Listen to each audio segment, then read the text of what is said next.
પરમ મંગલમય આ સૃષ્ટિમાં તમે જ્યાં પણ નજર કરશો ને ત્યાં તમને સત્ય, શિવ અને સૌંદર્ય એ જળવાનું છે. જો તમારી નજરમાં સત્ય હશે તો તમને બધે જ સત્ય દેખાશે.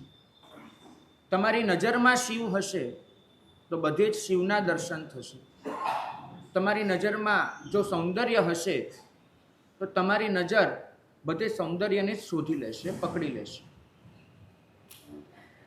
સત્યની ઉપાસના કરનારો જીવ આપોઆપ પવિત્રતામય બની જાય છે. સૌંદર્યની ઉપાસના કરનારો જીવ આપોઆપ પ્રેમમય બની જાય છે.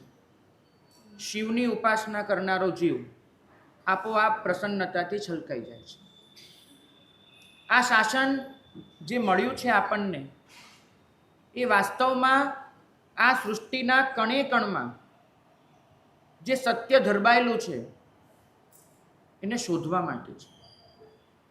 આ શાસન જે મળ્યું છે આપણને એ આ 14 રાજલોકના અણુએ અણુમાં જે માંગલ્ય છે, જે શિવ છે, એનો અનુભવ કરવા માટે મળ્યું છે. આ શાસન આ દુનિયાના પ્રત્યેક પદાર્થમાં જે સૌંદર્ય છે એનું રસપાન કરવા માટે મળ્યું છે. આ શાસનને પામ્યા હો અને તમે પ્રેમમય ન હો, આ શાસનને પામ્યા હો અને તમે પવિત્ર ઉર્જાથી સભર ન હો, આ શાસનને પામ્યા હો અને તમારી દરેક ક્ષણ પ્રસન્નતાથી છલકાતી ન હોય, સંભવિત જ નથી. શાસનનો મતલબ જ થાય છે પ્રેમ, પવિત્રતા અને પ્રસન્નતા. આ સિદ્ધાંત નથી, આ અનુભવ છે. એક ત્રિપદી આપી હતી પ્રભુએ તત્વજ્ઞાનની, જે ત્રિપદીએ મગજના તાળા ખોલી નાખ્યા, જે બંધિયારપણું હતું એમાંથી મુક્ત કરી અને અનેકાંતના દર્શન કરાવ્યા. અને એક ત્રિપદી આપણને જડે છે શાસ્ત્રોમાંથી, સંવેદનાની ત્રિપદી, કે જે મારો આત્મા ક્લેશ, કલ્મશ, કંકાસ, કશાયથી છલકાય છે એમાંથી છૂટવા માટેની ત્રિપદી છે પ્રેમ, પવિત્રતા અને પ્રસન્નતા. ભાગ્યશાળી આ સૃષ્ટિમાં જો તમે ફરતા હો અને તમે નક્કી જ કરેલું હોય કે મારે કશાય કરવો છે તો નિમિત્ત એના મળવાના છે. અને જો તમે નક્કી કરેલું હોય કે મારે મારા જીવનને પ્રેમમય બનાવવું છે, પવિત્રતામય બનાવવું છે, પ્રસન્નતામય બનાવવું છે, તો તમને નિમિત્ત ત્યાંથી પણ જડી જવાનું છે. ડેવિડ પોલી કરીને એક સાહિત્યકારે બહુ સરસ એક ઘટના નોંધી છે. આ ઘટનાએ માનસશાસ્ત્રને ફરીથી વિચારવાની ફરજ પાડી. એને લખ્યું કે એક દિવસ પોતે ગાડીમાં બેસી અને ક્યાંક જઈ રહ્યા હતા. ડ્રાઈવર બહુ સારી રીતે ગાડી ચલાવી રહ્યો હતો અને પોતે પાછળની સીટ પર બેઠા છે. અચાનક જ બીજી એક ગાડી ધસમસતી બાજુની ગલીમાંથી આવી ગઈ. કોઈ પણ જાતની સૂચના વગર, હોર્ન વગર, બ્રેક વગર, અને પોતાની ગાડીનો માંડ એક્સિડન્ટ થતો બચી ગયો. ડ્રાઈવરે બહુ સમય સૂચકતા, કુશળતા વાપરી અને ગાડીને થંભાવી દીધી અને થોડાક ઇંચ માટે ગાડી અથડાતી અટકી ગઈ. જીવ બચી ગયા, જાનહાનિ ન થઈ, માલહાનિ પણ ન થઈ. ડેવિડ પોલી બહુ કોઈ મહત્વના કામે આવ્યા હતા, એ કામ પણ સચવાઈ ગયું. પણ નવાઈ ભરેલી વાત એ બની કે પેલી જે ગાડી હતી, જેની ભૂલ હતી, જેને ખરેખર કાયદાની તો પરવા નહોતી કરી, પણ એક સામાન્ય મનુષ્ય પણ જે ધ્યાન રાખીએ નહોતું રાખ્યું, એ ગાડીનો ડ્રાઈવર દરવાજો ખોલીને ધબધબ કરતો નીચે ઉતર્યો અને આવીને ડેવિડ પોલીના ડ્રાઈવરને જોરદાર ધમકાવી નાખ્યો કે તને ભાન પડે છે ગાડી કેવી રીતે ચલાવે, શું કરે. ડેવિડ પોલી એને થયું કે હમણાં મારો ડ્રાઈવર એને બરાબરનો જવાબ આપશે, કેમ કે એની પાસે ખરેખર સત્ય હતું, ન્યાય હતો. ડેવિડ પોલીનો ડ્રાઈવર હતો એ શાંતિથી દરવાજો ખોલીને નીચે ઉતર્યો. નીચે ઉતરીને પહેલાંને કહ્યું કે મિસ્ટર સોરી, ખરેખર મારી ભૂલ થઈ છે, મને માફ કરી દો, તમે તમારી યાત્રા આગળ વધારો, મારી યાત્રા આગળ વધારો. એમ કંઈ શાંતિથી પાછો બેસી અને ગાડી ચાલુ કરીને નીકળી ગયા. રસ્તામાં ડેવિડ પોલીએ ડ્રાઈવરને પૂછ્યું કે તારો તો કોઈ વાંક જ નહોતો, પહેલાં જે કર્યું બહુ ખોટું હતું, તું એને સંભળાવવાને હકદાર હતો, તું ન સંભળાવે એ તો સમજાય, પણ જ્યારે એ તને સંભળાવવા આવે ત્યારે તું આવી રીતે શાંતિથી સોરી કહીને નીકળી જાય, આટલો ઠંડો અને પ્રેમ ભરેલો વ્યવહાર કરે, આનું કારણ શું? એ ડ્રાઈવરે જે સિદ્ધાંત આપ્યો ને, ડેવિડ પોલી લખે છે કે એ સિદ્ધાંત, એમાં મને કદાચ એવું લાગ્યું કે આ કોઈ ઈશ્વરનો સંદેશો હશે. એ ડ્રાઈવરે એટલું કીધું કે મેં જીવનમાં કચરા ગાડીનો સિદ્ધાંત અપનાવ્યો છે. કચરા ગાડી એટલે એવી એક ગાડી કે જે ઘર આગળ આવીને ઊભી રહે એટલે ઘરવાળા બધો જ કચરો અંદર ઠલવે. પણ કે કચરા ગાડીની પાસેથી કોઈ પણ નીકળે ને તેના કપડાં બગડવાના, એને દુર્ગંધનો સામનો કરવાનો. એ કચરા ગાડીની સાથે રહેનારો માણસ એ કોઈ પણ દિવસ પવિત્ર ન રહી શકે, એ મલિન થવાનો. તો કે એ જ વસ્તુ છે, કેટલાક લોકો કચરા ગાડી જેવા હોય છે. એમની અંદર એટલો ગુસ્સો, એટલો ક્લેશ, એટલી હતાશા, એટલો દ્વેષ, વિરોધ બધું ભરેલું હોય છે કે કોઈ તક જ શોધતા હોય છે કે પોતાનો કચરો કોઈના પર ઠલવી શકે, પોતાની અંદર જે બધું પડ્યું છે એ કોઈ પર નાખી શકે. અને કે એ લોકોએ શું કરવું એ આપણા નિયંત્રણમાં નથી હોતું, આપણા કંટ્રોલમાં હોય છે તો માત્ર એ કે મારે કેવી પ્રતિક્રિયા આપવી, મારા કંટ્રોલમાં માત્ર આટલું જ હોય છે. જો હું એને તક આપત તો એનો બધો ગુસ્સો એની મારા પર ઉલટી કરીને જાત અને આખો દિવસ મારો બગડત. મેં શાંતિથી સોરી કીધું, હવે એને કંઈ કહેવાનું રહ્યું નહીં, અમે બંને યાત્રા ચાલુ કરી દીધી.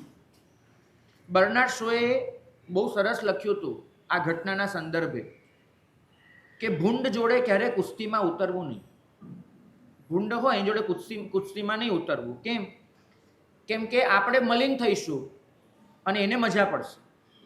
બે જ વસ્તુ થવાની, તમે એની જોડે કુસ્તીમાં ઉતરો એટલે એને તો કાંઈ ગુમાવવાનું જ નથી, તમે મલિન થશો અને એ ખુશ થશે. જ્ઞાન હંમેશા આક્રમક હોય છે. જ્ઞાન જ્યાં હોય ને ત્યાં આક્રમકતા સખત આવે. હું નહીં ચલાવી લઉં એ બને જ નહીં. જ્યારે પ્રજ્ઞા છે એ સંયમમાં માને છે. જ્યારે પ્રભુ આચારાંગ સૂત્રમાં ફરમાવે છે કે તારા મગજને જ્ઞાનથી નહીં પ્રજ્ઞાથી કંટ્રોલ કર, ત્યારે પ્રભુ આ કહે છે જ્ઞાન આક્રમક બનાવશે, પ્રજ્ઞા તને સંયમિત રાખશે. પ્રજ્ઞા તને એ સમજાવશે કે રિએક્શન ક્યારે કેવી રીતે શું આપવું. જ્ઞાન તને રિએક્શન આપતા શીખવાડશે, પણ એ રિએક્શનને કંટ્રોલ કરતા તો પ્રજ્ઞા જ તને શીખવાડી શકે. આપણું જીવન એવું બની ગયું છે, આપણું મગજ એવું થઈ ગયું છે, અત્યંત જજમેન્ટલ માઇન્ડ છે. જ્યાં ને ત્યાં કોઈ આપણને પૂછતું ન હોય તો પણ ન્યાય તોડવા બેસી જઈએ. અહીંયા મુંબઈની તાજ હોટલ પર હુમલો થયો હતો. ઘણા આતંકવાદીઓ આવ્યા, તેમાંથી લગભગ બધા મરી ગયા. એક અજમલ કસાબ નામનો આતંકી એ પકડાઈ ગયો અને કોઈ પણ કારણસર એને જેલમાં લાંબા સમય સુધી જીવતો રાખવામાં આવ્યો. એને ઝડપથી ફાંસી આપવામાં ન આવી. અમે પોતે એક જગ્યાએ ગયા હતા, હવે આવો જ ઉપાશ્રય. શ્રાવકો પ્રતિક્રમણ કરવા આવ્યા. પ્રતિક્રમણ કરતાં કરતાં કપડાં બદલે અને કપડાં બદલતા બદલતા વાતો કરે. એ શ્રાવકો વાતો કરતા હતા કે કસાબને ફાંસી હજુ સુધી આપતા કેમ નથી, એને ચઢાવી દેતા કેમ નથી, આવાને તો લટકાવી જ દેવો જોઈએ, વગેરે વગેરે. બહુ પ્રામાણિકતાથી પૂછું છું કે તમને કોઈએ પૂછવા આવ્યા છે કોઈ કે ભાઈ કસાબનું શું કરવું, એવું કોઈ પૂછવા આવ્યું છે? કશું જ નહીં. તમારા અભિપ્રાયનું કોઈ જ મૂલ્ય નથી ત્યાં આગળ, અને છતાં પણ તમે અભિપ્રાય આપવાનું છોડતા જ નથી. તમારું માઇન્ડ સતત એ નોંધ લેતું રહે છે. કોઈક માણસ સ્કૂટર પરથી નીચે ઉતરીને ક્યાંક ગયો ને તમારું મગજ કહે છે હા લગભગ ઓલાના જ ઘરે જતો હોવો જોઈએ. કારણ એટલું જ છે કે પોતાની જિંદગીની પરવા કરતાં બીજાની જિંદગીની પરવા બહુ વધી ગઈ છે. અને આ જે વધી ગઈ છે એમાં કોણ સાચું, કોણ ખોટું, કોણ સારું, કોણ ખરાબ, કોણ સજ્જન, કોણ દુર્જન, એના ખાનામાં ફટાફટ આપણે વહેંચતા જ જઈએ છીએ બધાને. કદાચ વચનથી નિંદા નહીં કરતા હોય એ સજ્જનતાનો ખ્યાલ છે, એટલે મનમાં તો દુર્ભાવ, હીનભાવ સખત અનુભવી લઈએ છીએ. મારે એ કહેવું છે કે મરીચી સાથે ભગવાનના બીજા હજારો સાધુઓ હતા. એક પણ સાધુએ પોતાની જિંદગીમાં ક્યારે પણ ન ચર્ચા કરી છે, ન વિધાન કર્યું છે, ન વિચાર કર્યો છે કે મરીચીએ ખોટું કર્યું. એ કદાચ પ્રભુનો ને મરીચીનો સવાલ હશે. જે કરવું હશે પ્રભુ કરી લેશે. મરીચીએ ખોટું કર્યું કે સાચું કર્યું એ નક્કી કરનાર હું કોણ? મારે કહેવું છે કે હજારો સાધુમાં તમે હોત તો તમારો અભિપ્રાય કયો રહ્યો હોત? કારણ કેમ કે આપણે જે ન્યાય આપીએ છીએ ત્યાં દલીલોને અવકાશ જ નથી હોતો. આપણે મનોમન ઘણા માટે ઘણું પહેલેથી જ નક્કી કરીને બેઠા છીએ અને પછી જે પણ થાય છે એ પહેલાંની સાથે જોડાઈ જાય છે કોઈ પણ રીતે. તમે જોજો કોઈ માણસના માટે તમારા મનમાં દુર્ભાવ હશે ને, પછી એ માણસ સાચા લીધે તમારા વખાણ કરશે તોય તમને લાગશે આને મારી પાસે કંઈક કામ કઢાવવું છે એટલે આવું કરી રહ્યો છે. વખાણ પણ તમે સીધી રીતે નહીં લઈ લો. કારણ શું છે? સતત ચંચુપાત કરવાની વૃત્તિ. નાના હતા બહુ સરસ કથા અમારે ત્યાં કહેવાતી હતી. એક શેઠ હતા, એને 4 દીકરીઓ અને કર્મ સંજોગે ચારેય દીકરી એને તોતડી, બોલવામાં કંઈક તકલીફ. આવા જીવોની મજાક તો ન જ ઉડાવાય, પણ આવા જીવોને આદર સન્માન મળવાની તકલીફ તો ચોક્કસ પડતી હોય છે. જેને કોઈક રીતે જીભની કંઈક તકલીફ હોય, ઘણી બધી લોકોને આવા લોકોની મજાક ઉડાવીને પાછવી આનંદ આવતો હશે. પણ મારે એ સમજાવવું છે કે એ જે 4 છોકરી હતી એમની લગ્નની ઉંમર થઈ. હવે આ વસ્તુ ખબર પડે એટલે સ્વાભાવિક રીતે કોઈ લગ્ન કરવા જલ્દી તૈયાર થાય નહીં. એટલે પિતા ને માતા દાપણથી ભરેલા એમને 4 છોકરીઓને બેસાડી, ચારેયને કીધું કે હવે તમારા ચારેયની લગ્નની ઉંમર થઈ રહી છે, આપણે લગ્ન લેવાના હોય, અમે બધાને બોલાવીએ છીએ, છોકરા જોવા આવશે, તમારે માત્ર એટલું કરવાનું છે. આપણા ગામમાં તો બધાને ખબર છે, પણ બહારગામથી જે છોકરા આવે એમને ખબર ન હોય કે તમારે આવી કંઈક તકલીફ છે. તો એટલું કરવાનું કે બધું જ કારણ કે તમે રૂપે ગુણે સૌંદર્ય બધે પૂરી છો, બહુ સારી છોકરીઓ છે, તો તમારે કશું બોલવાનું નહીં, બસ આટલું રાખજો. એટલે પિતાજીએ બધાને કીધું તમારે બોલવાનું નથી. હવે યજમાન આવ્યા, મહેમાન આવ્યા, છોકરાને લઈને આવ્યા, છોકરા બેઠા છે અને બધી સરભરા થઈ રહી છે. ત્યાં ચા ઘણી સરસ બની હતી એટલે મહેમાનના મોઢામાંથી નીકળી ગયું કે ચા બહુ સરસ છે. હવે વખાણ એક એવી બાબત છે કે જ્યારે વખાણ બધા વચ્ચે થતા હોય ને ત્યાં આપણને થાય કે આમ કામ કરનાર હું હતો. ઘણી વખત અમે જોઈએ, અમે કહીએ કે આ મંડળે બહુ સારું કામ કર્યું, આમ થયું તેમ થયું. મંડળના 2 સભ્યો આવીને સૂચના આપી જાય, સાહેબ હમણાં તો બહુ સારા એક્ટિવ હતા લોકો, થોડા વખતથી થોડા એક્ટિવ નથી રહ્યા સાહેબ, પણ અમે 2 છીએ તો બધું સાચવી લઈએ છીએ. એટલે આપણે પછી સમજી જઈએ કે આનો અર્થ શું થાય છે. એટલે પેલી છોકરીના મોઢામાંથી જે સૌથી મોટી હતી એના મોઢામાંથી નીકળી ગયું કે આ ચા તો મેં બનાવી, બરાબર, પણ એ હતા બોલવામાં તકલીફ એમ. એટલે જે બોલી એ પેલાને પડખાઈ ગયું. એટલે બીજી છોકરીએ તરત હાથ પકડ્યો કે પિતાજીએ ના પાડી છે ને બોલવાની, હું એ રીતે બોલીને નહીં બતાડું કારણ કે મજાક ઉડાવવાનો કોઈ મુદ્દો નથી એમ. પિતાજીએ ના પાડી છે ને બોલવાની, તું કેમ બોલી? એટલે ત્રીજીએ કીધું કે આ 2 તો બોલી, તારે બોલવાની શું જરૂર હતી? બરાબર, એ તો બોલી, તારે બોલવાની શું જરૂર હતી? 3 થઈ. અને ચોથીએ કીધું કે મેં તો બરાબર, હું તો બોલીએ નથી ને ચાઈએ નથી, પતી ગયું. હવે મારે તમને પૂછવું છે કે આ જે 4 જણ છે એમાંથી ખરેખર ખોટું કોણે કર્યું કહેવાય? પિતાજીની આવી સૂચના હતી કે તમારે નથી બોલવાનું અને આ 4 જણ બોલી, એમાં 4માંથી સૌથી વધારે વાંક કોનો કહેવાય? હા, પહેલીનો. બરાબર, બીજા કોઈનો કોઈ જવાબ જુદો છે? હા, 4નો. બરાબર, ચોથીનો. ભાગ્યશાળી આ જ તકલીફ છે. તમારે મને એમ કહેવાનું હતું કે એની સાથે અમારે શું નિસ્બત છે? 4ને નક્કી કરનાર અમે કોણ? કે 4માંથી કોણ ખોટું કોણ સાચું એ નક્કી કરનાર અમે કોણ? આ જજમેન્ટલ માઇન્ડ છે. આપણે વાંચીએ છીએ એટલે સીધું ચાલુ પડી જઈએ છીએ કે આને કર્યું, આ નહોતું કરવાનું, આ કરવાનું હતું. આ માઇન્ડને ખતમ કરો. પવિત્રતા ત્યાં સુધી નહીં આવે તમારા જીવનમાં જ્યાં સુધી બીજાના જીવનમાં આટલો ચંચુપાત છે. અહીં તો આ શાસન એક જ વસ્તુ શીખવાડે છે, જીવ માત્રને આદર આપી. તમે વિચાર તો કરો, જે મિથ્યાત્વી જીવ છે, જેનામાં સમ્યક્તોનો અંશ પણ નથી, એવા જીવને પણ આપણે ગુણસ્થાનક કીધું છે. બરાબર, કોઈ દિવસ તમે એવું સાંભળ્યું? પહેલે દોષસ્થાનક મિથ્યાત્વ એવું સાંભળ્યું? જેને થોડોક પણ અભ્યાસ હશે ગુણસ્થાનક શબ્દનો, 14 ગુણસ્થાનકનો, તો મિથ્યાત્વને પણ ગુણસ્થાનક કીધું છે, દોષસ્થાનક નથી કીધું. કે મિથ્યાત્વમાં કોઈ દોષ નહીં હોય? હોય જ નહીં. પણ તમારો અભિપ્રાય ગુણ જોવાનો રાખો. પહેલેથી શરૂ કરી અને 14મા સુધી ગુણ સ્થાનક વાપર્યા છે શબ્દો. દોષ પહેલા ગુણઠાને ઘણા છે, ગુણ ઓછા છે, પણ તમારી નજર ગુણ પર જવી જોઈએ. પહેલું ગુણ સ્થાનક છે, બીજું, ત્રીજું અને 14મું પણ ગુણ સ્થાનક છે. સ્વને તપાસવાનો છે ને, ત્યાં પાપ સ્થાનક કીધા છે. જુઓ, 18 પાપ સ્થાનક કીધા, પણ જ્યાં બીજા જીવને વિચાર કરવાનો છે ત્યાં ગુણ સ્થાનક શબ્દ મૂક્યો, દોષ સ્થાનક નથી મૂક્યો. એમ પણ બોલી શકાય ને કે પહેલું દોષ સ્થાનક, બીજું દોષ સ્થાનક. જેમ જેમ દોષો ઘટતા જાય તમે એ રીતે પણ વ્યવહાર કરી શકતા હતા. પહેલું દોષ સ્થાનક, બીજું, ત્રીજું, ચોથું, પણ એવો વ્યવહાર નથી કર્યો.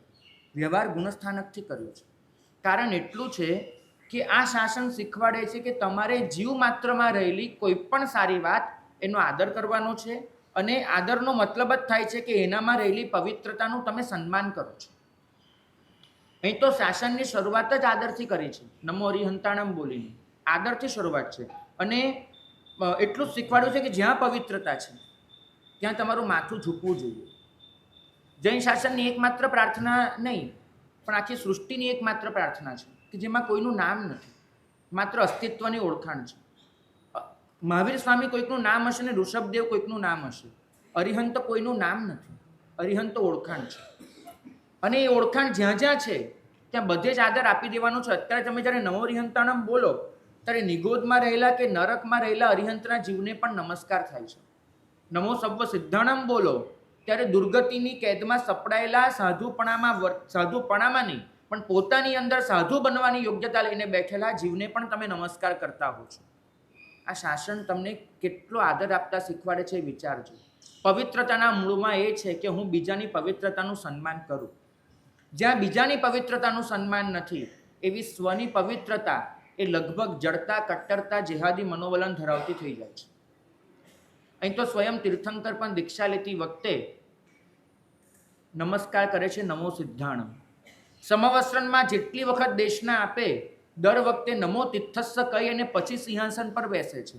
અરિહંત જેવી સર્વોચ્ચ સત્તા જેનાથી ઉપર કોઈ સત્તા નથી એ પણ જ્યારે આટલી બીજાની આદર કરવાની વૃત્તિ ધરાવતી હોય.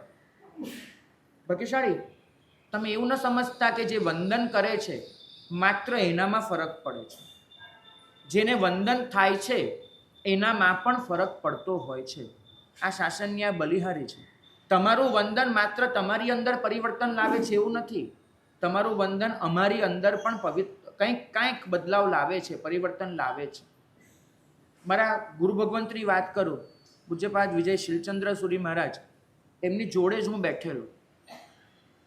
કંઈક પાઠ લેવા ગયો હોઈશ અને એ જ વખતે વડોદરાના એક બહુ મોટા સાહિત્યકાર છે ગુણવંત શાહ કરીને, એ વંદન કરવા આવ્યા. એમને પોતે બેઠા છે અને એ બેઠા છે, હું બેઠો છું, અને એ વખતે ત્રીજા ભાઈ વંદન કરી અને નીકળી ગયા. આવ્યા, પેટી મૂકી પૂજાની, વંદન કર્યા અને નીકળી ગયા પેલા ભાઈ. ગુણવંત શાહ છે, એમને મારા ગુરુ ભગવંતને પ્રશ્ન પૂછ્યો કે ભગવાનને માથે રાખીને શબ્દો ચોર્યા વગર સીધો જવાબ આપજો કે આ ભાઈએ વંદન કર્યું એક ક્ષણે તમારા મનમાં કયો વિચાર હતો? આ ભાઈએ વંદન કર્યું એક ક્ષણે તમારા મનમાં કયો વિચાર હતો? અને મારા ગુરુ ભગવંતે લાગલો જવાબ આપ્યો કે મારા મનમાં એક જ વિચાર હતો કે આ વંદનને હું લાયક બનું. આ જે વંદન થઈ રહ્યા છે એ આ વેશને થઈ રહ્યા છે. વેશ ધારીને વંદન નથી, વેશને છે. પણ એ મારામાં જે ગુણોની કલ્પના કરીને માથું નમાવે છે, માથું નમાવવું એ કે જેવી તેવી ઘટના નથી ભાઈ. જ્યાંને ત્યાં તો આ માથું નમતુંય નથી હોતું. તે મને જ્યારે માથું નમાવી રહ્યો છે તો મારી અંદર જે ગુણોની કલ્પના એને કરેલી છે એ ગુણો મારી અંદર ખરેખર પ્રગટે એવી મારી મહેનત હોવી જોઈએ. આ વિચાર આ વંદન લેતી વખતે મારામાં હતો. તમારા વંદન સ્વીકારવા એ વ્યવહાર હશે, પણ તમારા વંદનથી પોતાની જાતને બદલવી એ અમારો નિશ્ચય છે. વ્યવહાર નહીંથી મેં વંદન સ્વીકારી લઈએ છીએ, નિશ્ચય નહીંથી દરેક વંદન સ્વીકારતી વખતે સાચે સાચ એ વંદનને લાયક બનવાનો વિચાર કરતા હોઈએ છીએ. ભાગ્યશાળી, વંદન માત્ર તમારી અંદર નહીં, જેને વંદન થઈ રહ્યા છે એની અંદર પણ કોઈક ફરક તો પાડે જ છે. પ્રભુને આપણે એટલું જ કહીએ છીએ કે પ્રભુ તારી સત્તા મારા માથે અવશ્ય રાખજે. જીવનમાં છે ને જે રીતના નિમિત્તો આવે છે, આપણે કેવા બદલાઈ જઈએ કંઈ જ ખબર નથી પડતી. એક વાર્તા મારે ઉદ્યાન વખતે કહેવાની થઈ હતી. આજે પવિત્રતાના સંદર્ભે ફરીથી કહું. ભારતમાં જ ખરેખર બનેલી ઘટના છે, માટે આ વાત કરવાની છે. અને આ ઘટના આપણા મનને સમજવા માટે ખૂબ ઉપયોગી થાય એવી છે, માટે પણ કહેવાની છે. એક મોટું મંદિર, ત્યાં આગળ નિર્માણ થયા પછી ટ્રસ્ટીઓને વિચાર આવ્યો કે મંદિરની એક આટલી મોટી દિવાલ એ આખી ખાલી હતી. એટલે એમને વિચાર કર્યો કે આ દિવાલ ખાલી, અહીંથી તો લોકો આવે, અહીંયા ભગવાન છે, પણ આ બંને દિવાલો જે આટલી ખાલી છે એ દિવાલો પર આપણે કોઈ સરસ જીવન કથાના પેઇન્ટિંગ કરાવીએ. મંદિર કૃષ્ણનું હતું એટલે કૃષ્ણની જીવન કથાનું પેઇન્ટિંગ કરાવવાનું હતું. એ લોકોએ ભારતમાંથી શ્રેષ્ઠ કલાકારને શોધ્યા, જે કૃષ્ણના ઉપાસક હતા, કૃષ્ણને ચાહતા હતા, એવા કલાકારને શોધ્યા અને એને આ સમગ્ર પ્રોજેક્ટ સોંપવામાં આવ્યો. ઓલાએ કીધું કે ભલે હું દોરું, ના નથી, પણ અમારે કોઈ મોડલ જોઈએ. ચિત્ર એકાદ બે દોરવાનું બરાબર છે, પણ આજે આખી દિવાલો સમગ્ર જીવન કથાથી ભરવાની હોય તો અમારી પાસે કોઈક મોડલ જોઈએ મેઇન કેરેક્ટરનું. તો અત્યારે આપણે બાલકૃષ્ણથી શરૂઆત કરવાની છે. આપણે પહેલાં બાલકૃષ્ણના જીવનને દોરીએ, પછી કૃષ્ણના જીવનની બીજી ઘટનાઓ આલેખીશું. પહેલાં એમની બાળ લીલાનું વર્ણન કરી લઈએ. તો મને કોઈક એવો છોકરો શોધી આપો કે જેને જોઈને હું કૃષ્ણની કલ્પના કરી શકું. એને આપણે મોરપીંછ પહેરાવીએ, એ રીતનો વેશ કરાવીએ અને પછી એને જોઈને હું મનમાં એક કલ્પના કરી શકું કે કૃષ્ણ આવા દેખાતા હશે અને એ રીતે હું ચિત્ર દોરું. ટ્રસ્ટીઓએ મહેનત કરી અને એવો એક અત્યંત રૂપાળો, સૌમ્ય 6-7 વર્ષનો બાળક એને મળી ગયો. એ બાળક એવા તમે જુઓ તેને વહાલ કરવાનું મન થાય, તેડવાનું મન થાય. આમ ગોળ મટોળ ભરાવદાર શરીર, ગોળ મટોળ ચહેરો અને મીઠું હાસ્ય અને સરસ દેખાય. થોડો શ્યામલ હતો, શ્યામ વર્ણો, એટલે કૃષ્ણ તરીકે એકદમ પરફેક્ટ. તો એને બેસાડવામાં આવ્યો. શાંત હતો, પાછો બેઠોય ખરો. એ બહુ મોટી વાત કે બેઠો, પેલા ચિત્ર દોર્યું ત્યાં સુધી. અને એને જોઈને પેલા એ કૃષ્ણની આખી બાળ લીલા રચી નાખી, આખી દોરી દીધી. એમ બહુ સારું થયું. છોકરાને માન સન્માન આપીને વિદાય આપવામાં આવી, બધું પતી ગયું. હવે આ કાર્ય આગળ ચાલ્યું અને આ કાર્ય કરવામાં ચિત્રો દોરવામાં 10 થી 12 વર્ષ નીકળી ગયા. પેલું ચિત્રનું મોડલ તો લઈ લીધેલું બાળકૃષ્ણનું, આખી ભાગવત કથા એની બધી બાળ લીલાઓ રચાઈ ગઈ. હવે કૃષ્ણના આગળના જીવનના પિક્ચર આવ્યા. હવે એનું દેખાડવાનું હતું કે કૃષ્ણ જાય છે મથુરામાં જઈને પેલા ચાનૂરને બધાને હરાવે છે, પછી કંસને મારે છે, કંસનો વધ કરે છે. આ બધું દેખાડવાનું હતું. હવે મેઇન કેરેક્ટર આવ્યો કંસ. એટલે પેલા પાછું ટ્રસ્ટીઓને કીધું કે હવે કંસ શોધી આપો મને, બરાબર? કેમ કે કંસ છે એ પણ કે એમને તો હું નહીં દોરી શકું. ખરેખર એવું કોઈ કેરેક્ટર જોઈશે કે જેને કંસ તરીકે હું કલ્પના કરી શકું. ટ્રસ્ટીઓએ ખૂબ શોધ કરી પણ એમને મળ્યું નહીં એવું કોઈ કેરેક્ટર. એટલે ટ્રસ્ટીઓને સમજાવ્યું કે આપણે મૂર્ખામી કરી રહ્યા છીએ. ખરેખર કંસ તરીકે જે ફિટ થાય એવું પાત્ર તો દુનિયામાં ખુલ્લું ન ફરતું, એ તો જેલમાં જ હોય ને. એ દુનિયામાં શોધવાથી કંસ ક્યાંથી મળવાનું? એમ કંસ તરીકે ફિટ થાય એવું પાત્ર તો જેલમાં હોય. એ લોકોએ જેલના સત્તાધીશોનો સંપર્ક કર્યો, કેદીઓની એક મુલાકાત લીધી અને એમાં એમને એક જડી ગયો એવું એક પાત્ર કે જે ખરેખર એની આંખો લાલ ઘૂમ, ચહેરો અત્યંત કરડો, દાઢી મૂછ અને એવો ચહેરો કરડો, અને તમે એની સામે જુઓ ને આમ હૃદય થડકારો ભૂલી જાય. એમ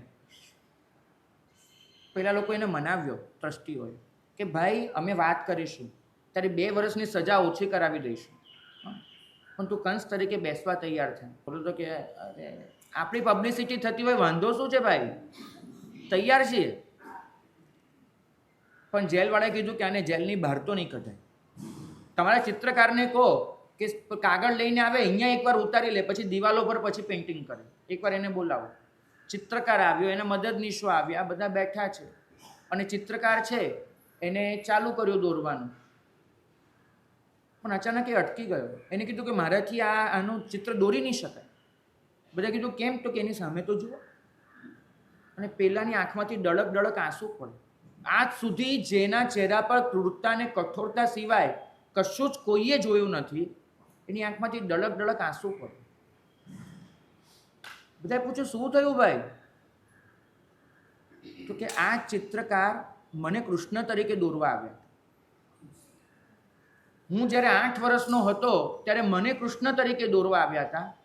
આ 12-13 વર્ષમાં 20-21 વર્ષની ઉંમર થતાં સુધીમાં તો મેં એવા કામો કરી દીધા છે, જેલમાં પહોંચી ગયો છું, અને આજે એ જ મને કંસ તરીકે દોરવા આવ્યા છે. ભાગ્યશાળી પ્રશ્ન એ છે કે તમે કૃષ્ણ છો કે કંસ છો? તમે રામ છો કે રાવણ છો? તમારી અંદર તમે બંનેને લઈને જીવી રહ્યા છો. મારી અંદર કૃષ્ણ, કંસ, રામ, રાવણ બંને જીવે છે. સવાલ મારો છે કે મારે કોને ખોરાક આપવો, સવાલ મારો છે કે મારે કોને પુષ્ટ બનાવવા, સવાલ મારો છે કે મારે કોને જીવતો રાખવો ને કોને મારી નાખવો. તમે જ્યારે જય વીરાયમાં બોલો છો ને, જય વીરાય, વિતરાગ તારો જય થાવ, એવું તમે બોલો છો. શાસ્ત્રકાર ભગવંતોએ કીધું કે વિતરાગ તો સિદ્ધશિલા પર બેઠા, હવે કયો જય મેળવવાનો એને બાકી રહ્યો, કે તમે જય વીરાય કહો છો કે વિતરાગ તારો જય થાવ. આ પ્રાર્થનાનો કોઈ મૂલ્ય જ નથી. એક રીતે તમે જુઓ તો કોઈ અર્થ જ નથી, કેમ કે પોતે જ બધો જય પામીને બેઠા છે. આના જવાબમાં કહેવાયું છે કે જ્યારે આ પ્રાર્થના બોલીએ છીએ ને, ત્યારે એ વિતરાગને નથી કહેતા કે તમે જય પામો. મારી અંદરના વિતરાગને હું કહું છું કે જય પામો, કેમ કે મારી અંદર તો રામ રાવણનું યુદ્ધ ચાલે છે. મારી અંદર એક વિતરાગ અને એક પતિત બંનેનું યુદ્ધ ચાલે છે, અને મારે મારી અંદરના વિતરાગને જીતાવવાના છે, એને જીવાડવાના છે, બધું જ મારે કરવાનું છે. ભાગ્યશાળી જેલમાં હોય એ કંસ, બહાર હોય એ કૃષ્ણ, આવા માપદંડો રાખવા જેવા નથી. માપદંડો તો એક જ છે. જે ક્ષણે હું પવિત્રતામાં છું એ ક્ષણે હું કૃષ્ણ છું, જે ક્ષણે હું અપવિત્ર છું એ ક્ષણે હું કંસ છું. કૃષ્ણ ને કંસ બે જુદી વ્યક્તિ નથી. કૃષ્ણ ને કંસ એક જ વ્યક્તિના બે સ્વભાવ છે. આપણે હંમેશા શું શોધીએ છીએ, તકલીફ એ કરીએ છીએ, નોટ લઈને ફરીએ છીએ, કોઈ પણ વ્યક્તિને કાં તો કૃષ્ણના ખાનામાં મૂકીએ છીએ, કાં તો કંસના ખાનામાં મૂકીએ છીએ. કોઈકને આપણે રામનો અવતાર ગણીએ છીએ ને કોઈકને રાવણનો જન્મ ગણીએ છીએ. વાસ્તવમાં મનુષ્ય આજે રામ, રાવણ, કૃષ્ણ, કંસ રહ્યો જ નથી. એ ગ્રે શેડમાં છે. ન એકલો વ્હાઇટ છે, ન એકલો બ્લેક છે, એ ગ્રેમાં છે. અને આજે અંદરનું જે દ્વંદ્વ ચાલે છે ને, એ જ માણસને થકવી નાખ્યું. ઓલા પ્રવીણભાઈ દેસાઈએ બહુ સરસ લખ્યું કે બંધન બંધન ઝંખે મારું મન, અને આતમ ઝંખે છુટકારો. આપણી અંદર પણ સતત આ જ ચાલે છે. એક આપણું મન છે જે આપણને વધુ ને વધુ પાપ તરફ દોરી રહ્યું છે, અને એક આપણું જ મન છે કે જે પવિત્રતાનો પોકાર પાડી રહ્યું છે. આમાંથી કોને જીતાડવા એ કોના હાથમાં છે? તમારા. કોઈ જ, બીજું કોઈ જ નહીં કરી શકે. તમારે જ જીતવાનું છે, અને જો હારશો એ પણ તમે જ હશો. બીજું, સિગ્મન્ડ ફ્રોઈડ, જેને માનસશાસ્ત્રનો ઘણો જ ઊંડો અભ્યાસ કર્યો, એના દૃષ્ટિકોણથી એને એક કથા લખી છે. કથામાં એવું છે કે એક નાનો બાળક છે. એ બાળક અંદરથી અત્યંત ક્રૂર પરિણામ છે. જ્યાં પણ જાય અને રસ્તામાં એને જે પણ દેખાય, કૂતરું દેખાય તો એની પૂંછડી કાપી નાખવાની, કાતર લઈને ફરે. ફૂલ પાંદડા દેખાય તો તોડી નાખવાના. કોઈ પણ રીતે એની ક્રૂરતા વ્યક્ત થતી રહે. પરિણામ જ એવા છે એના. અને એને જોઈ અને બધાને લાગે કે આ મોટો થઈ અને કોઈ ભયંકર ગુનેગાર બનવાનો છે, કાં સિરિયલ કિલર બને, કાં મર્ડરર બને, કંઈ પણ બનશે. પણ સમાજ માટે આ વ્યક્તિ ખૂબ નુકસાનકારક થવાની છે. ફ્રોઈડે લખ્યું છે કે કેમ શું થયું એ આપણે સમજવું પડે. પણ એ બાળક મોટો થઈ અને જર્મનીનો પ્રખ્યાત ડૉક્ટર જોહાન ફ્રેડરિક બન્યો. રિકન્સ્ટ્રક્ટિવ સર્જરી એનો પાયો એને નાખ્યો, અને પોતાના જીવનમાં પોતાના હાથે હજારો લોકોના જીવ બચાવ્યા. અને જે સર્જરીની શોધ એને કરી એનાથી તો આખા વિશ્વમાં લાખો લોકો બચ્યા હશે. જેના માટે બધાને એમ લાગતું હતું કે મોટો થઈ અને આ જીવ ગુનેગાર બનશે, એ જીવ મોટો થઈ અને આટલો સારો ડૉક્ટર બની શક્યો છે. આનું કારણ શું? નાનપણની ક્રૂરતા એ મોટા થઈને આટલી દયાળુતામાં પરિવર્તિત થઈ જાય, આનું કારણ શું? કારણ એક જ છે, આ પ્રભુનો માર્ગ છે. એ લોકોની ભાષામાં એને કહેવાય છે ધ આર્ટ ઓફ સબ્લિમેશન. તમારી અંદર જે ઉર્જા છે, જે નકારાત્મક પરિવર્તનો લાવી રહી છે, એ જ ઉર્જાને તમે એવી બદલી નાખો કે જે હકારાત્મક બની જાય. એ બાળકમાં હતું એક જનૂન, એક જુસ્સો. કોઈક એને જીવનમાં એવા સદ્ગુરુઓ મળ્યા, એવા શિક્ષકો મળ્યા કે જેને એના માનસમાં રહેલી એ જે ક્રૂરતા અને કઠોરતા હતી એનું પરિવર્તન કર્યું. એની અંદર જે ઉર્જા ભભૂકતી હતી એને બદલી, અને બદલેલી ઉર્જા એ આવી સકારાત્મક બની ગઈ. પ્રભુ જ્યારે કહે છે ને કે તમારે તમારી અંદરના શત્રુઓને જીતવાના છે, એને હરાવવાના નથી, ત્યારે આ વિધાનને બહુ ગંભીરતાથી સમજવું પડે. કોઈકને હરાવી દેવા અને કોઈકને જીતી લેવા, બેમાં બહુ ફરક છે. એક પ્રશ્ન પ્રભુએ પૂછ્યો છે કે માનો કે તમે તમારી અંદરનો ક્રોધ સંપૂર્ણ સમાપ્ત કરી દીધો, તમારી અંદર ક્રોધ બચ્યો જ નથી, તો તમે કર્મો સામે પણ કઈ રીતે લડશો?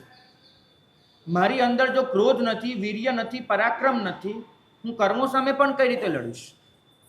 તમારી અંદરના લોભને તમે સંપૂર્ણ સમાપ્ત કરી દીધો, તો તમે મારા આત્મગુણોને પ્રાપ્ત કરવા છે એ ઈચ્છા પણ કઈ રીતે જન્માવશો?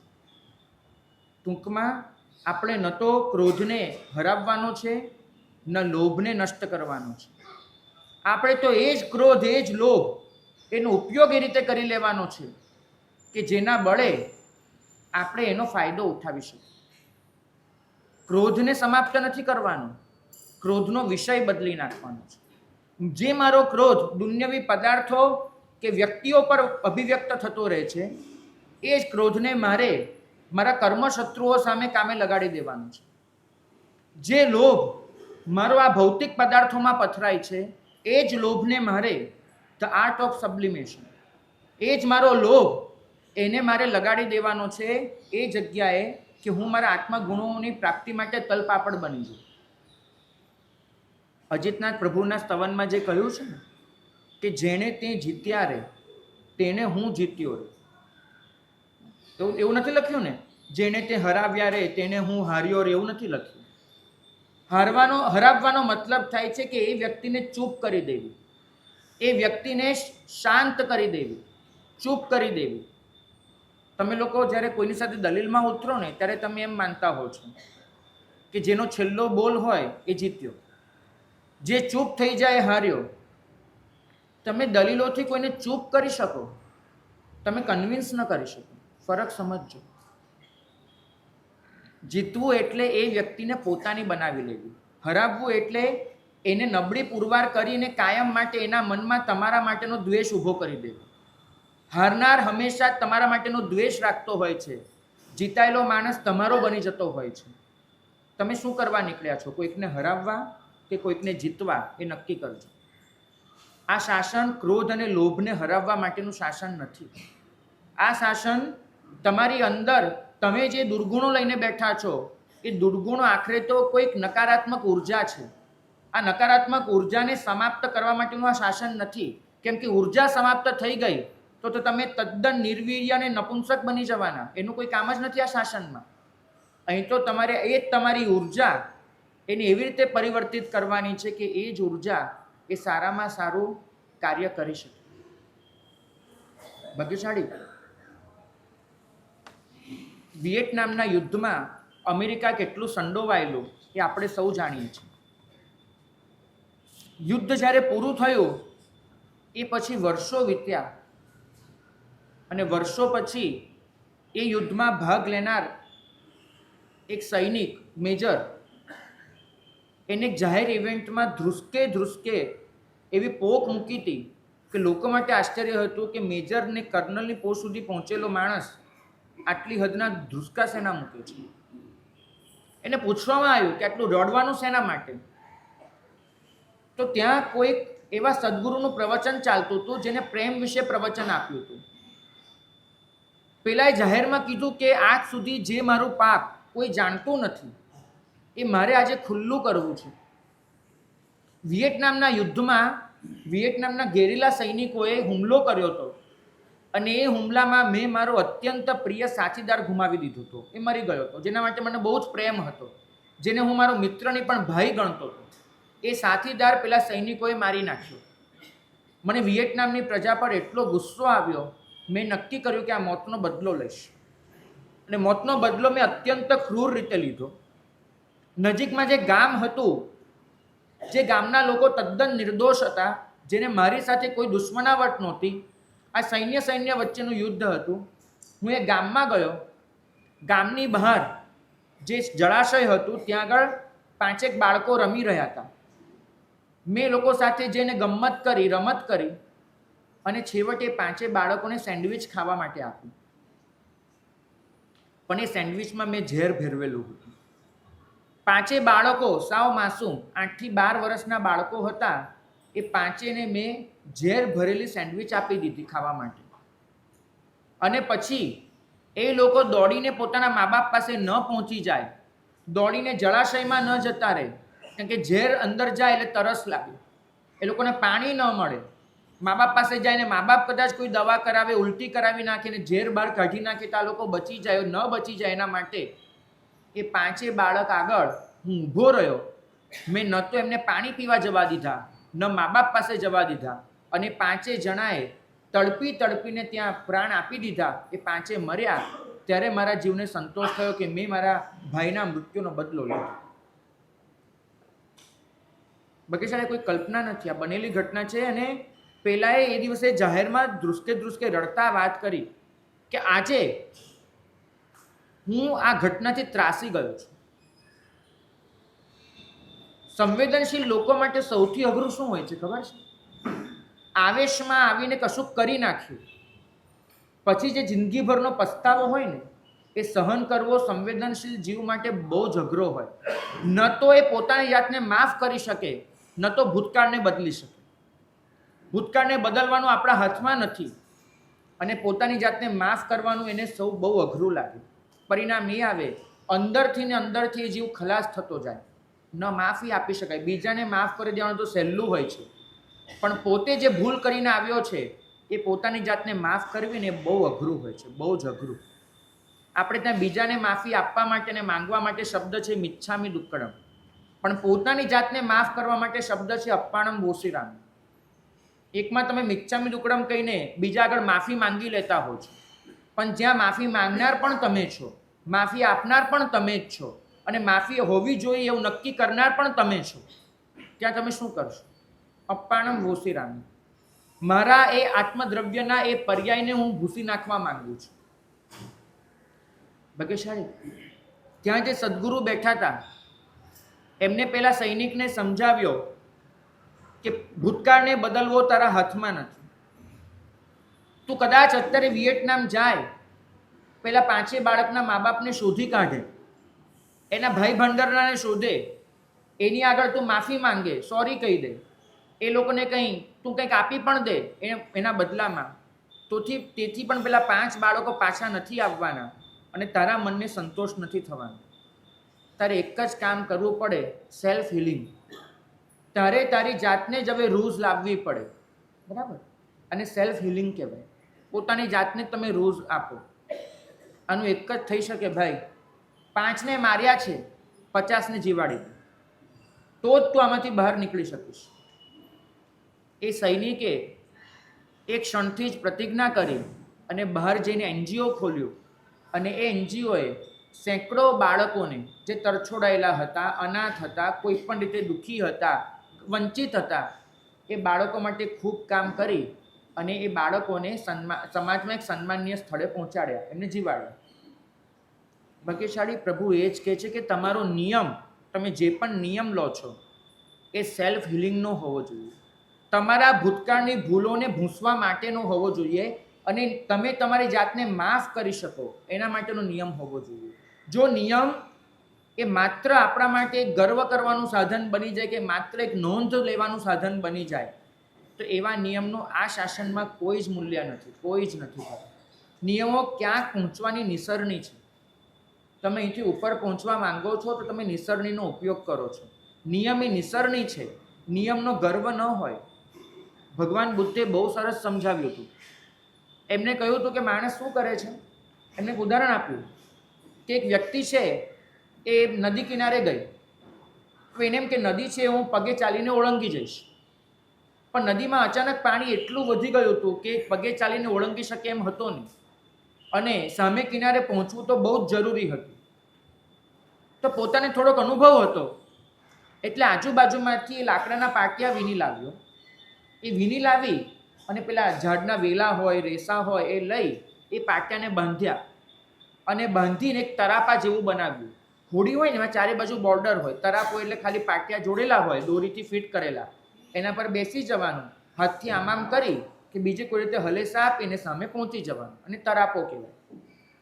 તો એને આવી રીતે તરાપો બનાવ્યો, અને તરાપો બનાવી અને સામે કિનારે પહોંચ્યો. હવે બુદ્ધનો પ્રશ્ન છે, માનો કે એ વ્યક્તિ તરાપો બનાવતી જ નથી, માનો કે એ વ્યક્તિ તરાપાનો ઉપયોગ કરતી જ નથી, તે સામે કિનારે પહોંચે ખરી? તો તરાપો જરૂરી છે કે નથી? ખાસ કહેજો, તરાપો જરૂરી છે કે નથી? છે.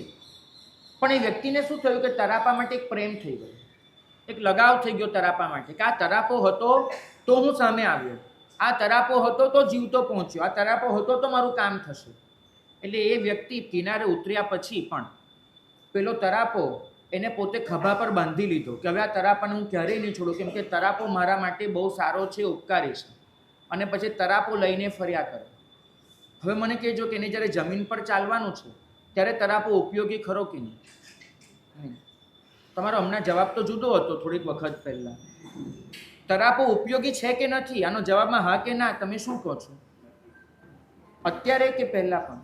પણ અત્યારે નથી ને પહેલાં છે. ભાગ્યશાળી આ તરાપો છે ને નિયમો છે. તમે સામે કિનારે જાતે નથી જઈ શકતા તો તમારે થોડાક નિયમો કરી લેવા પડે, અને નિયમના તરાપા પર બેસી અને તમારે સામે પહોંચી જવું પડે. પણ સામે પહોંચ્યા પછી પણ એ તરાપો ખભા પર ઉચકીને ફર્યા કરો અને પાછો ગર્વ કરો, કેટલો સારો તરાપો છે, કેટલો સુંદર છે, કેટલો આવો છે તેવો છે. તારો તરાપો તો નાનો છે, મારો તરાપો મોટો છે. તારો તરાપો સાગમાંથી બન્યો, મારો તરાપો તો ચંદનમાંથી બનેલો છે.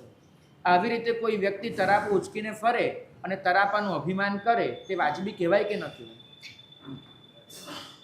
ભાગ્યશાળી પવિત્રતાને નિયમો સાથે સીધી નિસ્બત નથી. આપણે એવા બની ગયા છીએ કે જેના જીવનમાં જેટલા નિયમો વધારે એ વ્યક્તિને આપણે એટલી વધારે પવિત્ર ગણીએ, પણ વાસ્તવમાં નિયમ અને પવિત્રતા બેને બહુ ઓછી નિસ્બત છે. તમે ક્યાંક અપવિત્રતામાં ફસાઈ ગયા છો, તમે સામે કિનારે નથી પહોંચી શકતા, તો તમારે નિયમોનો તરાપો લઈ અને અપવિત્રતામાંથી છૂટી જવું જોઈએ. પણ નિયમો પોતે પવિત્રતા નથી. પવિત્રતા તો એક યાત્રા છે. જે ક્ષણે તમને લાગે છે કે હવે આ નિયમ એ બંધન બની રહ્યા છે, હવે આ પરંપરાઓ, આ રૂઢિઓ, આ પ્રણાલિકાઓ, આ મર્યાદાઓ એ કદાચ પગની બેડીઓ બની રહી છે, ત્યાં તમારે એ તરાપાને હળવેથી નીચે મૂકી દેવો પડે. નિયમ આ પાછું તોડી ન નખાય, કેમ કે પાછો બીજા કોઈને જવું હોય તો ખપ લાગે, એટલે તોડી ન નખાય, એને રવા દેવું પડે. પણ આપણે એ તરાપાથી મુક્ત થઈ જવું પડે અને આગળ નીકળી જવું પડે.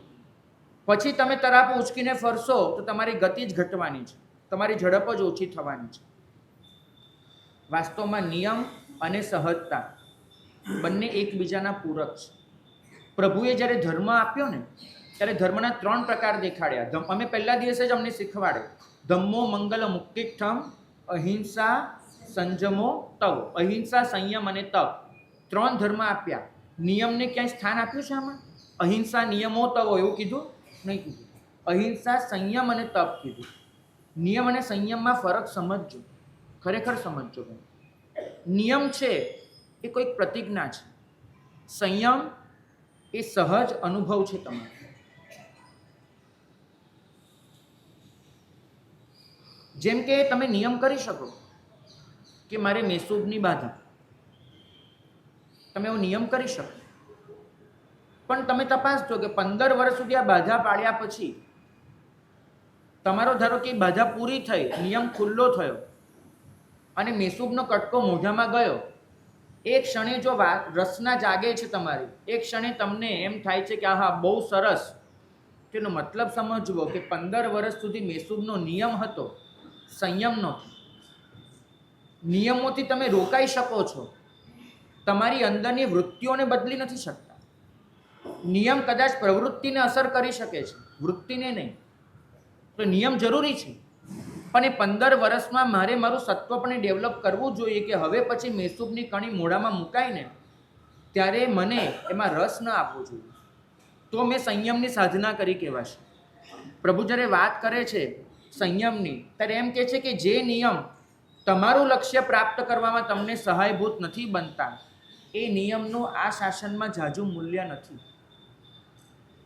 હમણાં જ આ કુંભ મેળો ગયો ને, એ કુંભ મેળામાં એક બાબાનો ફોટો કદાચ તમારામાંથી કોઈએ જોયો હશે, મેં તો જોયો હતો. એ બાબા છે, ઉર્ધ્વહસ્ત બાબા હતા.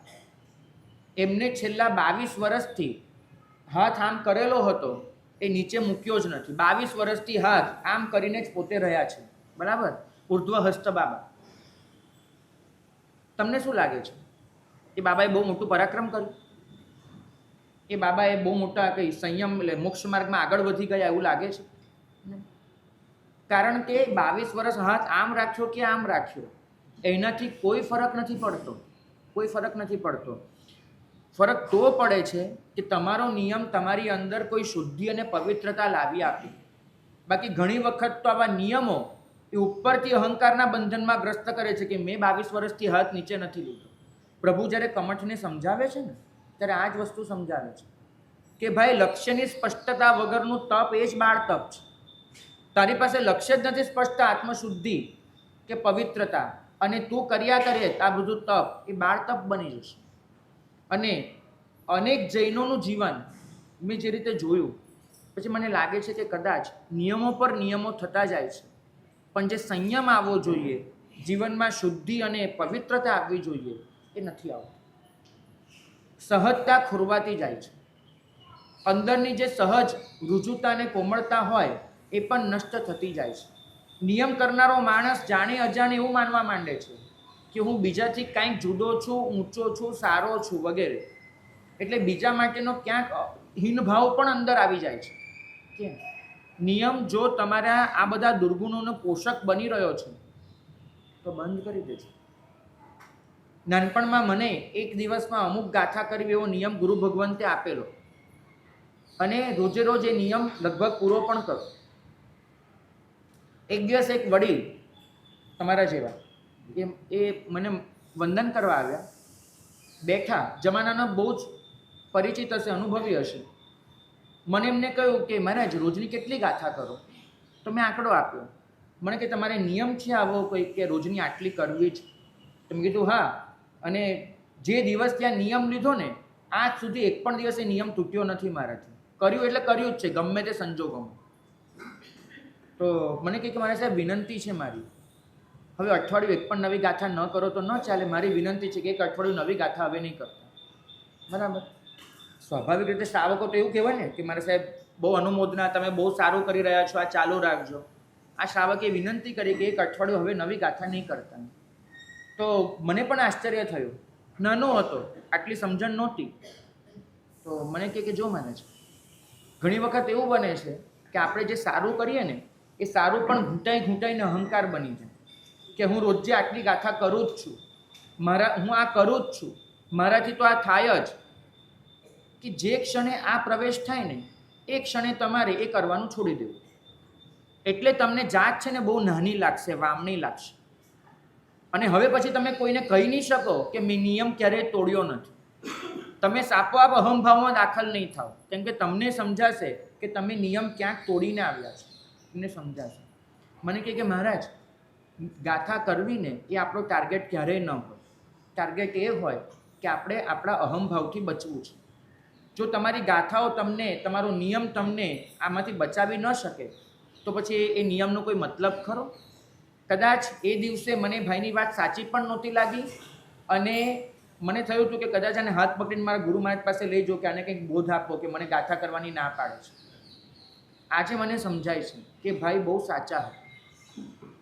એ મને સમજાવવા માંગતા હતા કે આખરે નિયમનું લક્ષ્ય શું છે. કેમ કે મારી પાસે લક્ષ્ય જ નહોતું. મારી પાસે એક જ લક્ષ્ય હતું, ગાથા કરી લેવી. મારી પાસે એક જ લક્ષ્ય હતું કે ગાથા કરીને મેં મારો નિયમ બજાવ્યો, એનો આનંદ અનુભવી લેવો. અને પરિણામ હવે પછી મને સાંભળવા મળત કે ઓલા ચેલાને એના ગુરુએ કોઈ પ્રતિજ્ઞા આપી હતી ને ચેલો એ પ્રતિજ્ઞા નથી પાડતો અને એકાદ બે દિવસ ગાપચી મારી દે છે તો મને શું થાય? જોયું, હું કેવો ને એ કેવો, એમ એ લાયક કહેવાય ચેલા તરીકે? નહીં, લાયક તો હું જ છું. આ બધું જ મારી અંદર આવત, ઈર્ષ્યા આવત, સરખામણી આવત, અહમભાવ આવત, બીજા માટેનો હીનભાવ આવત. આ બધામાંથી એ ભાઈ મને બચાવી લેવા માંગતા હતા. ભાગ્યશાળી. કદાચ તમારા જીવનમાં તપાસ કરજો, નિયમોના નામ પર આ બધું તો બની નથી રહ્યું. એકવાર બહુ શાંતિથી જોવા જેવું છે, કેમ કે કશુંક કરવું કશુંક ન કરવું એની સાથે પવિત્રતાની નિસ્બત બહુ ઓછી હોય છે. મારા જ અનુભવથી કહું, અમારા સ્કૂલમાં 2 શિક્ષક હતા. એટલે શિક્ષકો તો ઘણા હોય, પણ તમને સરખામણી માટે 2 શિક્ષકની વાત કરવી છે. એક શિક્ષક એવા હતા કે જે પોતે બરાબર પાઠ તૈયાર કરીને આવે. એને જે ભણાવવાનું હોય એ આગલી રાત્રે બરાબર વાંચે, મનમાં વિચારે કે હું કેમ ભણાવીશ, કેવી રીતે કરીશ, આવતું પૂરેપૂરું પોતાના વિષયને ન્યાય આપીને શીખીને આવે. અને અમને જ્યારે ભણાવે ત્યારે દિલ રેડીને ભણાવે. બરાબર, અમારા ગળે ઉતરી જાય. કદાચ અમારે ઘરે જઈને ચોપડી ના ખોલવી પડે એવી રીતે અઘરામાં અઘરી વાત અમને શીખવાડી હતી. એક શિક્ષક આવા હતા. અને બીજા શિક્ષક મારી સ્કૂલમાં આવતા એવા હતા કે જે પોતે પોતાના વિષય માટે પ્રતિબદ્ધ નહોતા, બધું જ નહોતું, પણ એમનું આચરણ બહુ સારું હતું. અત્યંત ધર્મિષ્ઠ જીવ હતા, અધ્યાત્મની સાધના પણ કરતા હતા અને ધ્યાનને બધામાં બહુ આગળ હતા. અમારા ક્લાસમાં પણ વચ્ચે વચ્ચે 15-20 મિનિટનું એ ધ્યાન કરી લેતા હતા. અમને બધાને કે તમારે જે કરવું એ કરો, હું ધ્યાન કરું છું. અને ધ્યાન ત્યાં બી કરી લેતા હતા. અમારી સ્કૂલમાં એક એની આભા હતી, એક ધર્મિષ્ઠ આધ્યાત્મિક જીવ તરીકેની. પણ એ જે ભણાવતા હતા, અમને આખા વર્ષના અંતે લગભગ 75% ચોપડી આવડતી નહોતી, કારણ કે એનું કામ જ નહોતું એ કરવું. હવે મને કહેજો કે મારી પાસે આવનાર એક શિક્ષક એવા છે કે જેનામાં એવું કોઈ વિશેષ આચરણ નથી. કદાચ એના આચરણમાંથી આપણે 2-3 મોટી મોટી ભૂલો કાઢી શકીએ, નાની મોટી, અને પણ ભણાવવામાં એકદમ વ્યવસ્થિત છે. અને બીજા છે એનું આચરણ આ તે બધું બહુ જ વ્યવસ્થિત છે, પણ પોતે સારું ભણાવતા નથી. તો શિક્ષક તરીકે કઈ વ્યક્તિ વધારે લાયક કહેવાશે? સ્કૂલવાળા 2માંથી કોઈ એકને રજા આપવાની હોય તો સ્કૂલવાળાએ કોને રજા આપવી જોઈએ? જે આધ્યાત્મિકતાનો સ્પર્શ ધરાવે છે, જે ધાર્મિક જીવ છે એને, કે જેનામાં આચરણની ખોટ હોવા છતાં પોતાના વિષયને બરાબર ન્યાય આપે છે અને ભણાવી દે છે એને. તમારા મતે, તમે પ્રિન્સિપલ છો, તો તમે કોને, કયા શિક્ષકને રાખશો ને કયા શિક્ષકને કાઢી મૂકશો? દિલીપભાઈ, કોને રાખશો, કોને કાઢશો? આચરણવાળાને રાખશો અને પેલાને રજા આપશો. બધાનો આ જ જવાબ છે? નહીં. તમે શું માનો છો? જે ભણાવવા વાળો છે એને રાખવો જોઈએ. ભાગ્યશાળી, કદાચ તમારી વાતમાં હું સંમત છું, આમને હું સમજાવવાનો પ્રયત્ન કરીશ. વસ્તુ એ છે કે આપણે હંમેશા શું કરીએ છીએ કે વ્યક્તિ આચરણમાં કેવો છે એ વધારે જોવા જઈએ છીએ, અને વ્યક્તિ પોતાની જવાબદારી બરાબર નિભાવે છે કે નહીં એ પછી રાખીએ છીએ. પવિત્રતા તમને એ સમજાવે છે કે તમારું આચરણ કેવું છે બીજા નંબરનો પ્રશ્ન છે, તમે તમારી જવાબદારીને બરાબર નિભાવી રહ્યા છો કે નહીં એ પહેલા નંબરનો પ્રશ્ન છે. પેલા શિક્ષકથી અમને સીધી રીતે કહું તો કોઈ લાભ નથી થવાનો. એ ભલે અધ્યાત્મ માર્ગમાં ગમે તેટલો આગળ વધી જાય અને ધાર્મિકતા આરાધની કદાચ મોક્ષમાંય પહોંચી જાય, પણ અમે આવ્યા છીએ શીખવા માટે, અને એ શિક્ષક તરફથી અમને બરાબર શિક્ષણ નથી મળતું, તો એક વિદ્યાર્થી તરીકે હું તો એ શિક્ષકને નપાસ જ કરીશ. અને સામે પેલો શિક્ષક એ મારા માટે એક આદર્શ રહેશે, કેમ કે પોતાના વિષયને બરાબર ન્યાય આપે છે. તો ભાગ્યશાળી, પવિત્રતા છે ને એ હવે સમજજો કે એને આચરણ સાથે જોડવા કરતાં જવાબદારી સાથે જોડવી વધારે સારી છે.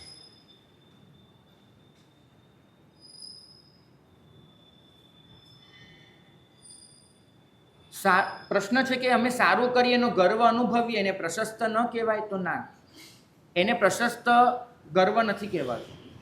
પ્રશસ્ત ગર્વ એટલે એનો ગર્વ કે મને આ દેવગુરુ મળ્યા, મને મનુષ્ય ભવ મળ્યો, મને પ્રભુનું શાસન મળ્યું, બસ આટલું.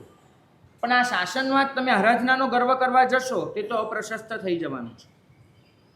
તો હવે સમજો કે પવિત્રતા એ વાસ્તવિક રીતે, તમને મારા સાહેબે બિલ્વ મંગળની વાર્તા કહી હતી, બરાબર? તમારામાંથી જેને પણ સાંભળી હશે, બાઇબલનું વચન તો છે જ. આજે પણ તમે બાઇબલમાં જોજો, જે હાથ ચોરી કરે છે હાથને કાપી નાખ, જે આંખ ખોટું દેખે છે આંખને ફોડી નાખ. આ બાઇબલનું વચન છે.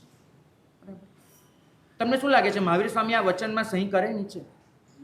જે હાથ ચોરી કરે હાથને કાપી નાખ, જે આંખ વાસના અનુભવે આંખને ફોડી નાખ, પ્રભુ આની નીચે સહી કરે નહીં. પ્રભુ સ્વયં જીસસ આવે તેને શું સમજાવે આના માટે? પ્રભુ એક જ કે હાથ કાપે કે આંખ ફોડે તારી વાસના ઓછી નહીં થાય, ખરેખર નહીં થાય. એ તો તારે તારી અંદરથી જે વાસનાને સમાપ્ત કરવી પડે. ભાગ્યશાળી વાસના છે ને એ આંખમાં નથી હોતી, એ મનમાં હોય છે. અપવિત્રતા એ કોઈ અંગમાં નથી હોતી, એ આપણી અંદર હોય છે. આપણે અંદરથી એને સમાપ્ત કરવી પડે છે. અને એ સમાપ્ત કરવા માટે મેં જેમ કીધું એમ સેલ્ફ હિલિંગ, તમારે એની સામેનું કશુંક શોધી લેવું પડે છે કે જેમાં તમે ડૂબી જાઓ, જેમાં તમે ગરકાવ થઈ જાઓ. અને એક વખત એ બન્યું ને તો પછી તો આમાંથી તમે છૂટી જશો. પેલા શેઠના દીકરાની વાર્તા કહેલી એટલે મૂર્તિવાળી ભાગ્યશાળી, પેલી ખબર છે શેઠના દીકરાની વાત આવે છે. પેલો દીકરો એ કોઈ રીતે ભગવાનને નમસ્કાર જ ન કરે, બરાબર, કરે જ નહીં. તો શેઠે એના માટે શું કામ કર્યું?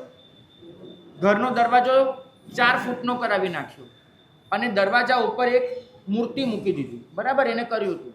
હવે દીકરાએ જતા આવતા શું કરવું પડે? માથું નમાવવું જ પડે. હવે આ ઘટના તો બરાબર છે. ચલો, તમને ખબર છે કે દર વખતે દીકરો ત્યાંથી પસાર થતી વખતે શું બોલતો તો ખબર છે? એને તો ભગવાન ગમતા જ નહોતા, એટલે દર વખતે શું બોલે?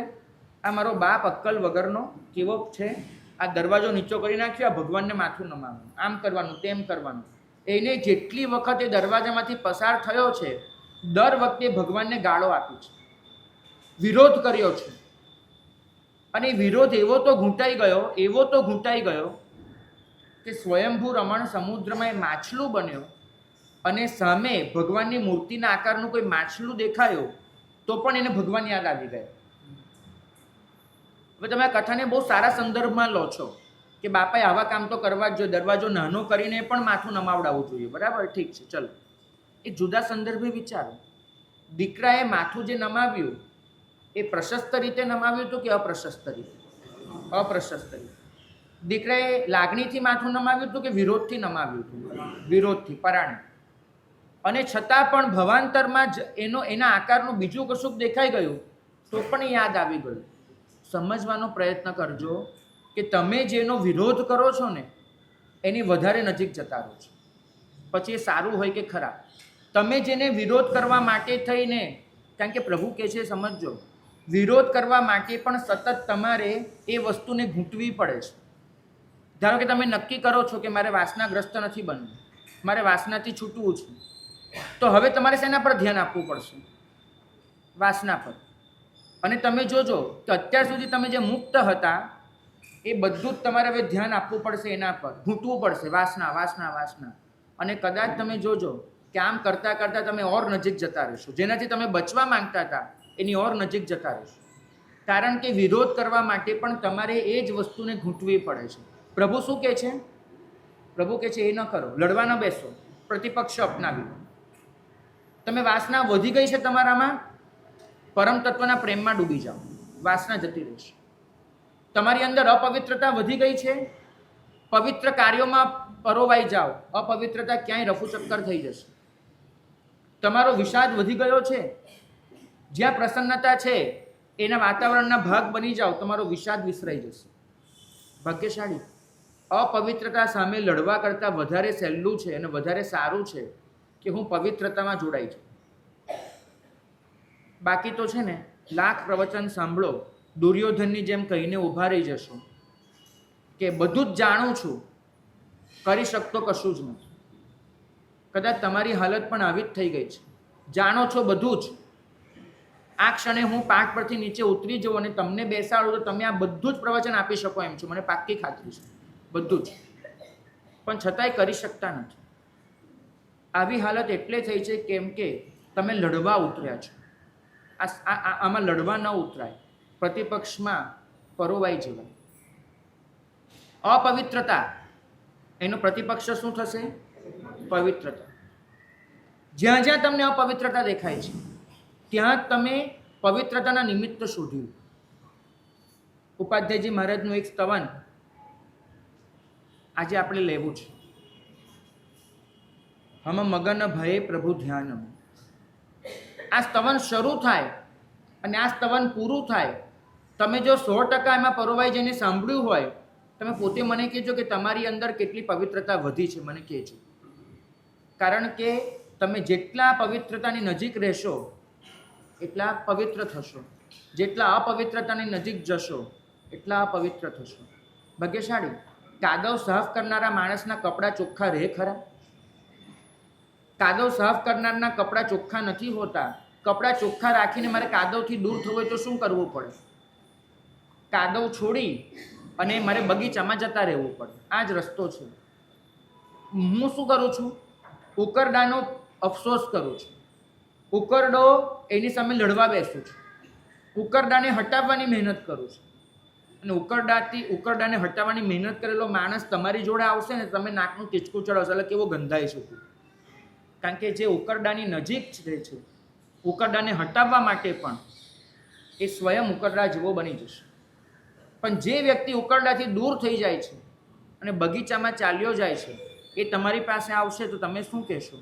અલા ભાઈ, સુગંધ આવે તારામાંથી. તો બસ આ જ વસ્તુ. વાસના સામે લડો નહીં, પણ પરમ તત્વના પ્રેમમાં એવા તો મગ્ન બની જાઓ કે વાસના તમારી અંદર બચે છે. પ્રશમ રતિમાં પવિત્રતા માટે એક બહુ સરસ કથા આવે છે.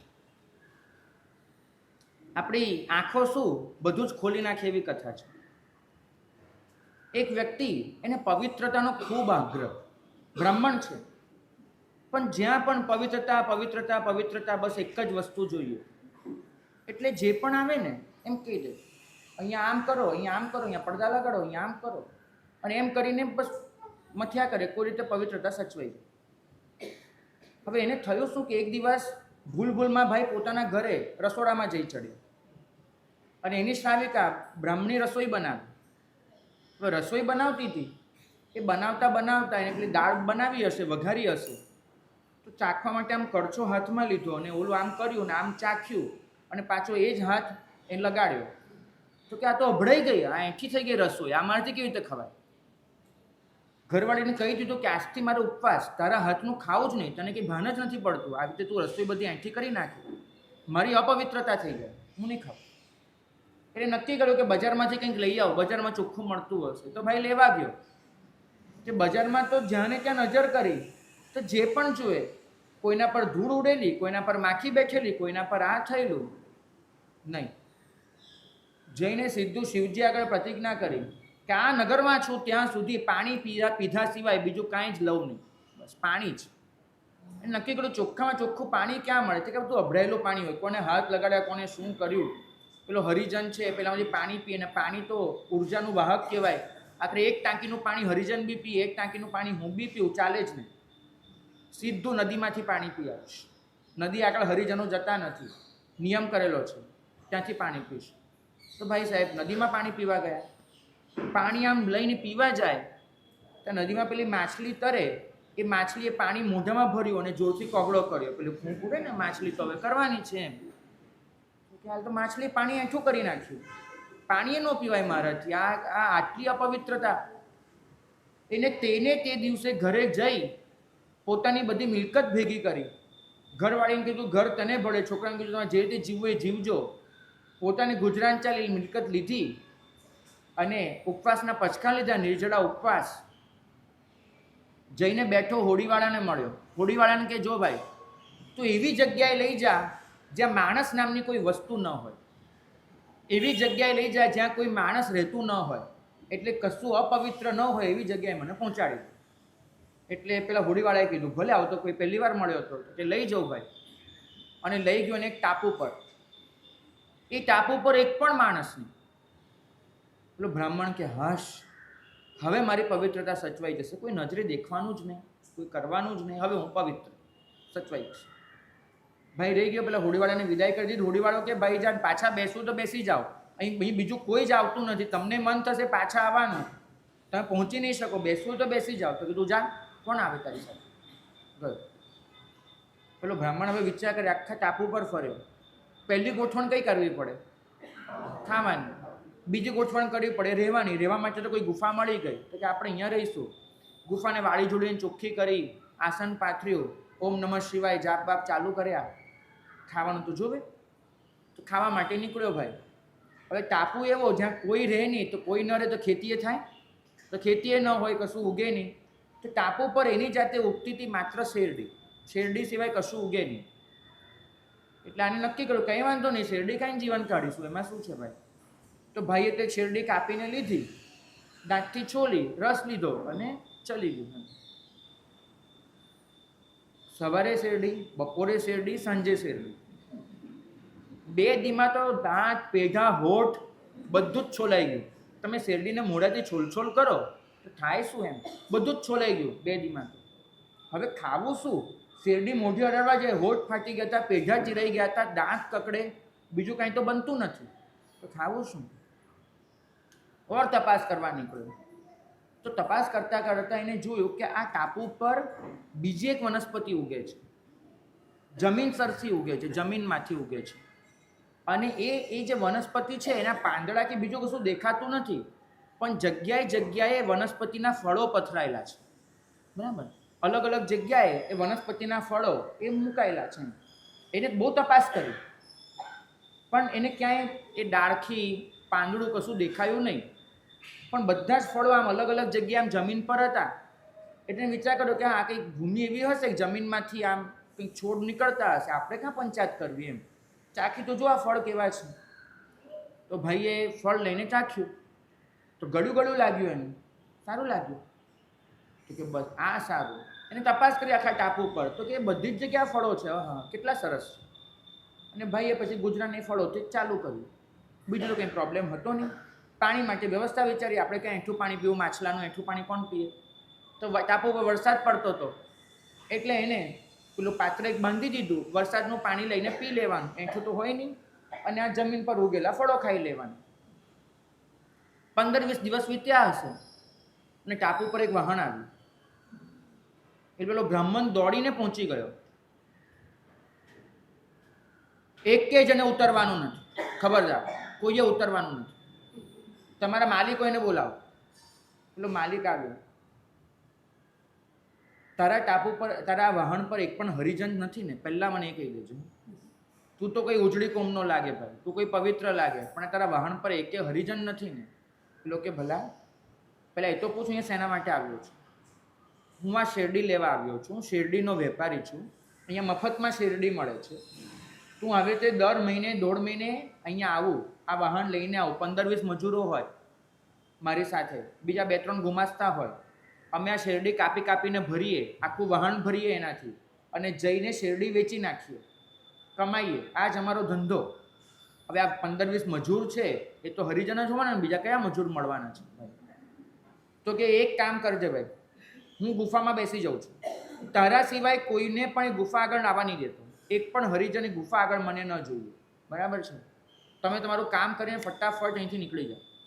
પેલો કે જો ભાઈ 3-4 દિવસ થશે, અહીંયા છું, મારા સિવાય કોઈ તને મળશે નહીં, એટલું સરસ, ઠીક છે.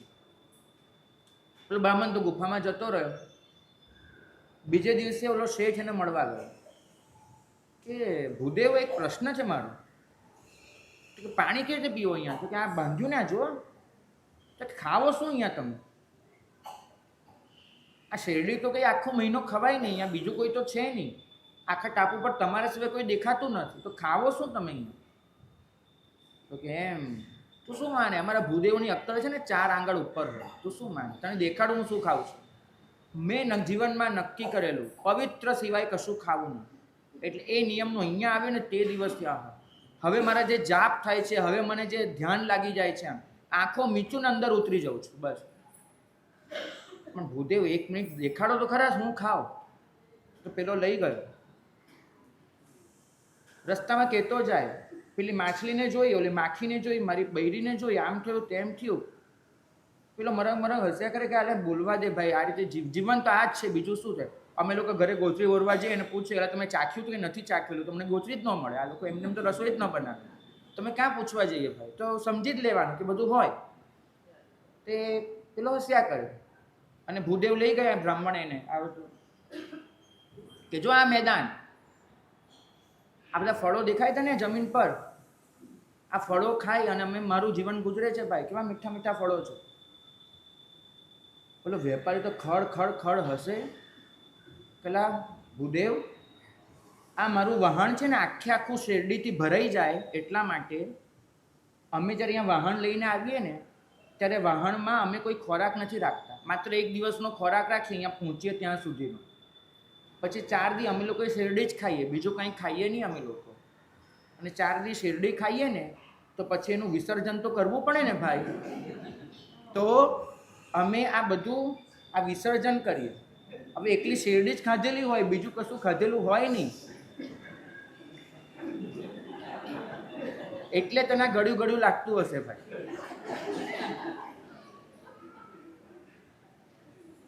આ કોઈ જમીન પર ઉગેલા ફળો નથી ભાઈ. પ્રશમ રતિકાર આ કથા લખી, ઉમા સ્વાતિજી ભગવંતે પોતે આ કથા લખી છે અને આપણને સમજાવે છે કે ભાગી ભાગીને કેટલું ભાગશો. અહીં તો હું એક જ વસ્તુ કરું છું, મને આનાથી વિકાર જાગે છે તો એ બંધ કરો, આનાથી આમ થાય છે તો આમ કરો.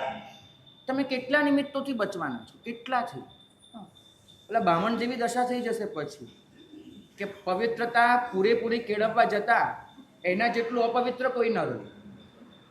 કદાચ તમારી દશા પણ આવી નહીં થઈ જાય ને. સમજવાનું એટલું છે કે પવિત્રતા એક સંકલ્પ છે. પવિત્રતા એ ભાગદોડ નથી, સંકલ્પ છે. પવિત્રતા એ જીદ પણ નથી, સંકલ્પ છે. જીદમાં છે ને અહંકાર હોય છે, હું કરીને દેખાડીશ. જ્યારે સંકલ્પમાં શરણાગતિ હોય છે કે દેવગુરુની કૃપાથી આ હું કરી શકીશ, મને ભરોસો છે એના પર. જીદમાં છે ને પોતાની શક્તિનું ભાન હોય, સંકલ્પમાં ભાન હોય સમર્પણ. આપણે કદાચ છે ને પવિત્રતાના નામ પર ઘણી બધી સંકલ્પનાઓ ઊભી કરી નાખી છે. એટલું પણ નથી સમજતા કે પવિત્રતાના માપદંડો તો જમાને જમાને બદલાતા રહ્યા છે, બિલકુલ બદલાતા રહ્યા. તમારા ખુદના જીવનમાં જ તપાસજો. 10 વર્ષ પહેલાં તમારી જે વિચારધારા હતી અને આજે તમારી જે વિચારધારા છે, બંનેમાં તમને કેટલો તફાવત દેખાશે. તમે ગઈકાલ સુધી જેને પવિત્ર ગણતા હતા એ જ વસ્તુ આજે કદાચ અપવિત્ર હોય, તમે ગણતાઓ બની શકે છે. અને મૂળભૂત આપણે પવિત્રતા જાળવવાના ખ્યાલમાં પ્રવૃત્તિ પર જ ધ્યાન આપીએ છીએ, વૃત્તિ પર નથી આપતા. અંદર તો બધું કદાચ એનું એ જ પડ્યું હોય છે. કદાચ ડરના લીધે, દુર્ગતિનો ડર, પાપનો ડર, એનાથી કદાચ તમે કોઈ પ્રવૃત્તિથી અટકતા હશો. અંદરથી તો એ જ કર્મબંધ, એ જ પાપબંધ બધું જ ચાલુ છે, કેમ કે તમારો માયલો તો એ જ ઝંખે છે. તમે અંતરને શુદ્ધ કરવાનો પ્રયત્ન બહુ જ ઓછો કરો છો. માનો છો એવું કે આ નિમિત્તથી દૂર રહીશું એટલે બચી જઈશું. પ્રવૃત્તિથી બચતા હશો, વૃત્તિથી નહીં. ભાગ્યશાળી એક પ્રયોગ વાંચેલો અમેરિકાનો. એક યુવતી ઘણી પ્રખ્યાત હસ્તી હતી, એને એક જાહેર ઓડિટોરિયમમાં પ્રયોગ કર્યો હતો. પ્રયોગમાં એવું હતું કે યુવતીએ જાહેર કર્યો પ્રયોગ શરૂ કરતા પહેલા કે હવે પછી 12 કલાક માટે હું અહીંયા સ્ટેજ પર સૂઈ જાઉં છું, 12 કલાક માટે સૂઈ જાઉં છું. 700 જણ એની સામે હતા અને એ જમાનામાં એવો કાયદો હતો, એવું થઈ શકતું હશે. તો યુવતીએ એક પેપર સાઇન કરેલું હતું. એ પેપરમાં એવું લખેલું હતું કે હવે પછી 12 કલાક મારી સાથે કોઈ કંઈ પણ કરે એની જવાબદાર હું પોતે છું, એ ગુનેગાર નહીં ગણાય. આવું એને ફોર્મ સાઇન કરેલું હતું, સરકારમાં જમા કરાવેલું હતું. એ યુવતીએ જાહેર કર્યું કે આવી રીતે મેં ફોર્મ સાઇન કરી દીધું છે. તમે 700 જણ એવા છો કે જે મને અંગત રીતે ઓળખતા નથી, ઓળખતા હશો એમ, એક હિરોઈન તરીકે, મોડલ તરીકે, જે પણ રીતે, પણ મારે અને તમારે અંગત કોઈ સંબંધ નથી. આપણે અંગત રીતે આ જીવનમાં આ પહેલાં મળ્યા નથી. હું 12 કલાક સૂઈ જાઉં, તમે 700 જણ મારી સાથે જે પણ કરવા ઈચ્છો એ કરી શકશો. મારે માત્ર એ જોવું છે કે તમારી અંદર શું પડ્યું છે. તમારી અંદરથી જે અવાજ આવે એ જ તમારે કરવાનું છે. યુવતી સૂઈ ગઈ. શરૂઆતમાં 2 જણ આવ્યા, એની યુવતી પર ફૂલ મૂક્યા, અને પછી ધીમે ધીમે જે ભીડ આવવાની ચાલુ થઈ, એક જણાને મન થયું, એને પેલી યુવતીને લાત મારી. બીજાને મન થયું, આંગળી પકડી એને મચેડી નાખી. ઓફિશિયલ પ્રયોગમાં નોંધાયેલું છે કે 12 કલાકે જ્યારે યુવતી ઊભી થવા ગઈ તો ઊભી ના થઈ શકી. એના શરીર પર 10 તો ચાકુના ઘા હતા, મલ્ટિપલ ફ્રેક્ચર્સ હતા, અને એ યુવતી હવે મહિનાઓ સુધી ચાલી શકવાની હાલતમાં નહોતી. જીવતી રહી હતી એટલું એનું સદભાગ્ય હતું. ભાગ્યશાળી એ અભ્યાસે એક વસ્તુ પુરવાર કરી કે મનુષ્ય જે સજ્જનતાનો દેખાવ કરે છે, સજ્જનતાનો દાવો કરે છે, એના મૂળમાં કદાચ સમાજનો ડર, કાયદાનો ડર, દુર્ગતિનો ડર આ બધું પડેલું છે. જો એ ડરનું ઢાંકણ હટી જાય છે અને મનુષ્ય જેવો હોય એવો પ્રગટ થઈ જાય છે તો કદાચ આનાથી જુદું કશું જ નથી હોતું. અને એમાં એ વસ્તુ જોઈ, ટોળાનું સત્ય. 2 જણાએ લાત મારવાની શરૂ કરી, 2 જણ જનુની બન્યા તો આખું ટોળું જનુની બની ગયું હતું. કારણ કે બીજાને એવું કરતા જોઈ એનો ડર બી નીકળી ગયો, એને પણ આ કર્યું. કદાચ પ્રશ્ન પોતાની જાતને પૂછવાનો છે કે એ 700 જણમાં હું અને તમે હોત તો આપણે શું કર્યું હોત? આપણી અંદરની કઈ વૃત્તિ જાગી હોત એ વિચારવા જેવું છે. ચપ્પુ લઈને કદાચ ન મારીએ, પેલી યુવતીને આપણે હેરાન ન કરીએ, બની શકે આટલી છૂટ મળવા છતાં પણ તમારા અંતરને પૂછજો કે આવું થતું હોય એનો આનંદ આવે છે કે નથી આવતો, એ જોવાનું ગમે છે કે નથી ગમતું. આટલી બધી ફાઇટો જોવા લોકો કેમ જાય છે? પછી બોક્સિંગ હોય, મલ્લયુદ્ધ હોય, આખલાની લડાઈ હોય, કેમ? કેમ કે એક મનુષ્ય બીજા મનુષ્યને મારે, એક જણ લોહી લુહાણ થાય, બીજું એના પર ચડી બેસે, આ બધું તમારું અંતર સ્વીકારી રહ્યું છે. તમને એમાં એમ થાય છે કે હું તો નહીં કરી શકું કેમ કે મને તો સજ્જન છું, ડર લાગે છે પાપનો. પણ ઓલો કરતો હોય એને જોઈને આપણે રાજી થઈએ તો કોઈ પાપ નથી, વાંધો નહીં, આપણે જોઈ લેવાનું. ભાગ્યશાળી ખાસ જોજો, આજુબાજુમાં ક્યાંય પણ ઝઘડો ચાલતો હોય ને, આપણે બહુ રસપૂર્વક એ સાંભળવા જોડાઈ જતા હોઈએ છીએ. આપણને રસ પડતો હોય છે કે ક્યાં શું બન્યું, કારણ કે તમારી અંદરની વૃત્તિ હજુ પણ એ કશાયની છે, અંદરની વૃત્તિ હજુ પણ એ કલ્મશની છે. કોઈની નબળી વાતમાં આટલો રસ કેમ પડે છે? કેમ કે તમે નથી કરી શકતા ને એ કરી શક્યો એટલે તમને આટલો રસ લેવાનું મન થાય છે. નક્કી કરજો કે પવિત્રતા એ પ્રવૃત્તિના સ્તરે જેટલી અપનાવી છે, વૃત્તિના સ્તરે પણ આપણે એને લઈ જઈશું, એ કરીશું. છેલ્લી વાત કરું, જીવનમાં એક ચાંદીવાળા ભાઈને મળવાનું થયું, જે ચાંદીના ઘરેણાં બનાવે, એને મળવાનું થયું. ચાંદીના ઘરેણાં બનાવવા હોય ને તો શું કરવું પડે? ચાંદીના જે ગચ્ચા હોય, લગડી ને બધું, એને આખી ઓગાળવી પડે, અને ઓગાળી એને પ્રવાહી બનાવવી પડે ગરમીથી, અને એ જે પ્રવાહી ચાંદી હોય એમાંથી પછી ઘરેણાં બને, અલગ અલગ ડાયમાં ને એમાં કરવું. મહત્વની વાત એ કે ચાંદીને કેટલી ઓગાળવી, ચાંદીને ક્યાં સુધી, કેટલું તાપમાન આપવું, ક્યાં સુધી ઓગાળવી, આ બહુ મહત્વનો પ્રશ્ન હોય. જો ચાંદી વધારે પડતી ઓગાળી નાખો ને તો એ જેવા ઘરેણાં જોઈવા ન બને, ઓછી ઓગાળો તો પણ ન બને. એક ચોક્કસ સમય સુધી તમારે ચાંદીને ઓગાળવી પડે. પણ ક્યાં સુધી? આ ચોક્કસ સમય એટલે કયો સમય? આ બહુ મહત્વનો પ્રશ્ન. મેં પેલા ભાઈને કહ્યું કે ભાઈ એનો કોઈ ટાઈમ હોય નક્કી? મને કંઈ ટાઈમ ના હોય મારા સાહેબ, એ તો જે ચાંદી જેટલા વજનની, જે પ્રકારની ચાંદી, એ પ્રમાણે બધા ટાઈમ બદલાતા જાય. તો મેં એમને પૂછ્યું તમે નક્કી કેવી રીતે કરો કે હવે બસ થઈ ગયું, બરાબર ઓગળી ગઈ? તો મને એમને કીધું કે ચાંદી જ્યારે ઓગાળતા હોઈએ ને અમે, તો સતત ચાંદીને આમ વલોવતા રહીએ. એ જ્યારે ઓગળતી હોય ત્યારે વલોવતા જઈએ, અને વલોવતા એક સમય એવો આવે કે જ્યારે એ ચાંદીમાં અમે અમારું મોઢું જોઈ શકીએ. એ ચાંદી અરીસા જેવી નિર્મળ બની જાય અને અમે અમારું મોઢું એમાં જોઈ શકીએ. અમે ત્યાં સુધી ચાંદી ઓગાળીએ જ્યાં મોઢું દેખાતું થાય, એટલે સમજવાનું કે હવે ચાંદી બરાબર ઓગળી ગઈ. બરાબર, આ અમારું માપદંડ. ભાગ્યશાળી, મને કોઈ પૂછે કે આપણે કેટલું વલોવવાનું છે, આપણે કેટલું ઓગાળવાનું છે, તો આ જવાબ મને બહુ ગમી ગયો. આપણે આપણું મોઢું જોઈ શકીએ એટલું કરવાનું, પણ ક્યાં જોવાનું છે? બરાબર, ક્યાં જોવાનું છે? આપણું મોઢું ક્યાં જોવાનું છે? પ્રભુમાં. પ્રભુમાં, ગુરુમાં આપણે આપણી જાતનું દર્શન કરી શકીએ અને આપણી અંદર એમના દર્શન કરી શકીએ. ત્યાં સુધી આ ઓગાળતા જવાનું છે, ત્યાં સુધી આ વલોવતા જવાનું છે. અને જે સેકન્ડે, જે સમયે તમને એમાં તમારું દર્શન થઈ જાય, તમારી અંદર એનું દર્શન થઈ જાય, તો સમજવાનું કે હવે જીવનમાં પવિત્રતા આવી ગઈ.